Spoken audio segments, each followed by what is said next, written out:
O, oylik tushibdi-yu.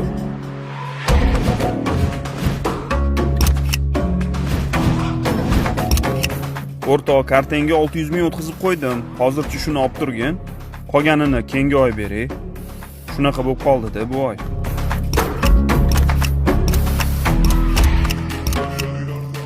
Nima yechib oldinglar, aka, pulimni? To'lab kelyapman-ku.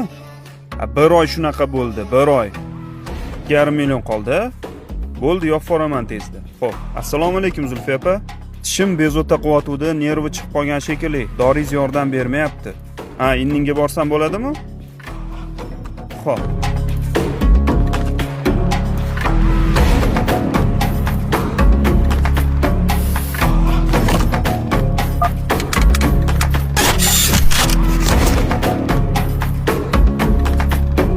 Necha pul bo'ldi? 420. Rahmat. Assalomu alaykum. Va alaykum assalom. Hammasini oldim. Bir haftaga yetib qolish kerak.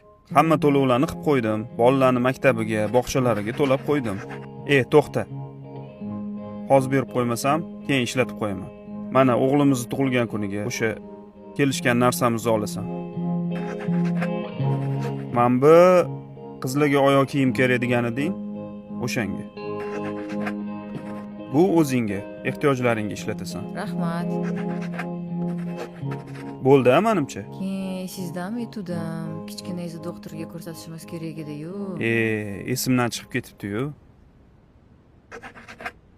Mana unda shu bergan pulingizdan ishlatib qolaman, xo'p? Yo'q, u pulni o'zing ishlatgin. Nech pul edi? 300 ming. Mana 300 ming.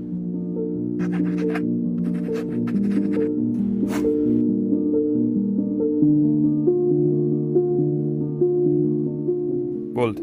O'zingizchi tishim og'riyapti deyotdingiz. Nima qildingiz?